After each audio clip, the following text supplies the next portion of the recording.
Bonjour les amis, votre porteuse de voix, je suis contente de vous retrouver. Donc je voulais faire un petit tour un peu de ce que je suis en train de faire en ce moment. Alors pourquoi?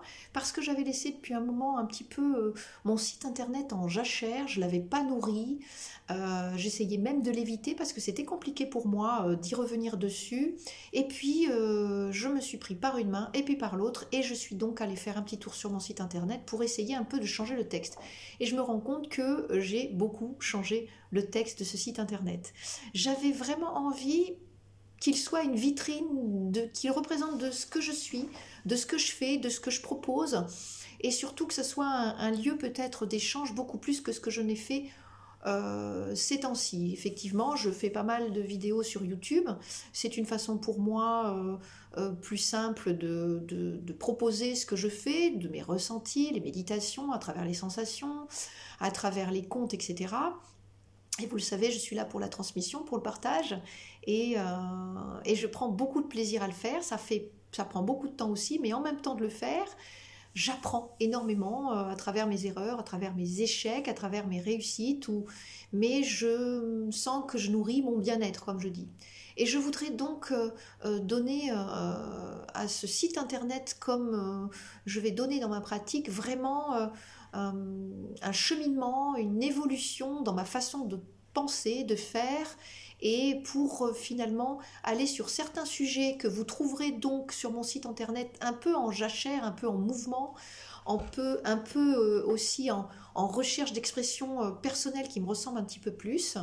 Peut-être qu'il ne correspond pas à ce qu'on demande sur, par exemple, la visibilité. Peut-être qu'effectivement, ça ne sera pas suffisamment visible.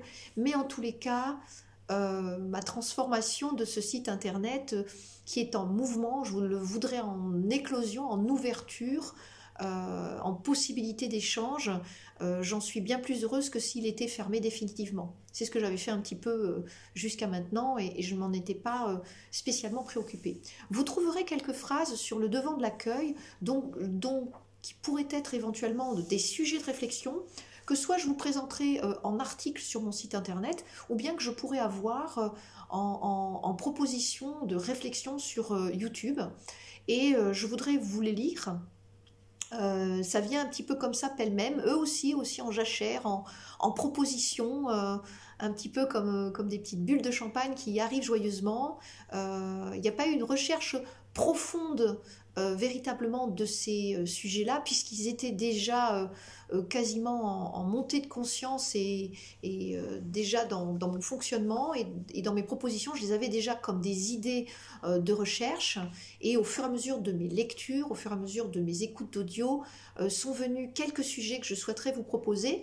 J'essaierai effectivement soit de le mettre d'une manière écrite ou bien d'une manière orale, je ne sais pas, en fonction de ce que je ressentirai. Et surtout, j'essaierai de les aborder d'une manière la plus simple possible, en essayant de trouver en quoi la sophrorelaxation, donc cette partie de l'état modifié de conscience, et en quoi la communication non violente peuvent aider à traiter ce type de sujet et peuvent nous aider à trouver, à défaut d'avoir des réponses, au moins un apaisement, une légèreté de l'être, un amollissement, une détente profonde du corps et du mental, et surtout peut-être une ouverture au questionnement, à se dire aujourd'hui comment je peux évoluer, comment je peux nourrir mon bien-être, et surtout est-ce que mon cheminement a du sens.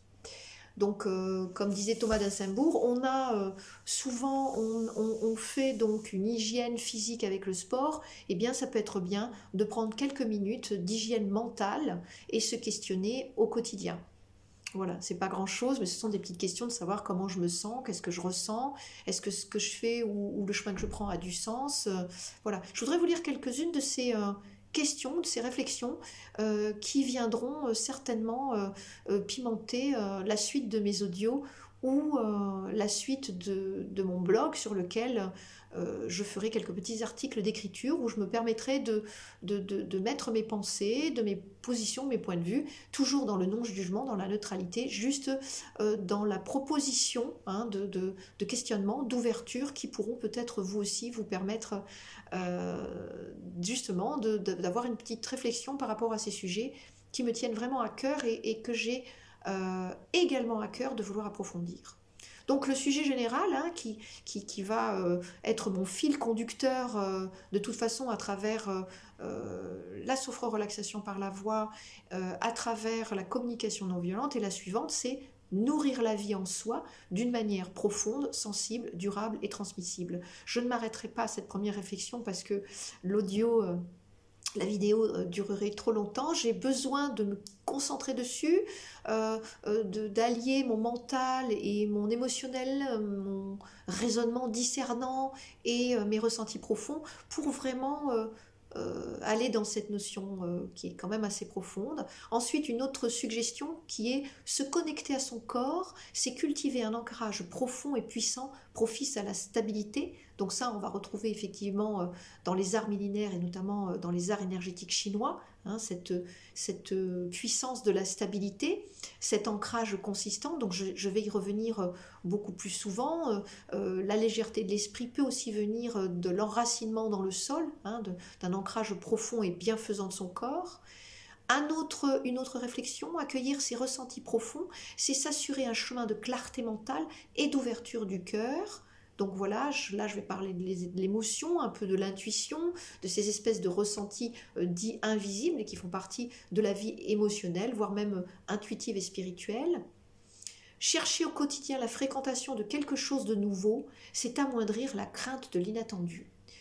En lisant quelques livres là-dessus, c'est une notion qui est tout à fait nouvelle pour moi, que j'aurais envie d'aborder avec non pas une candeur angélique, mais aussi avec un questionnement, avec du tâtonnement, et essayer tout doucement de m'approprier cette notion-là de la fréquentation du nouveau.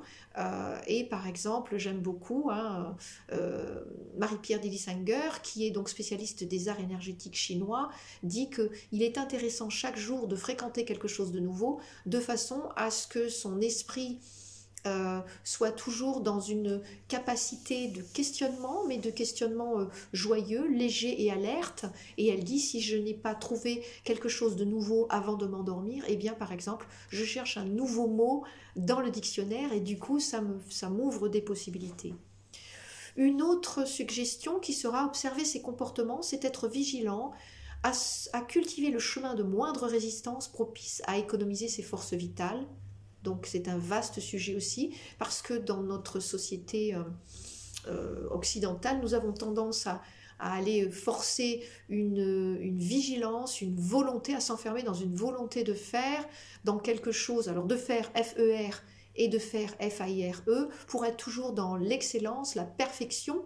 Et donc là, ça sera la dernière réflexion, pour finalement mettre toutes nos forces au service d'un résultat final, d'un résultat enfermant, cherchant constamment la perfection, à passer au-dessus de ses capacités.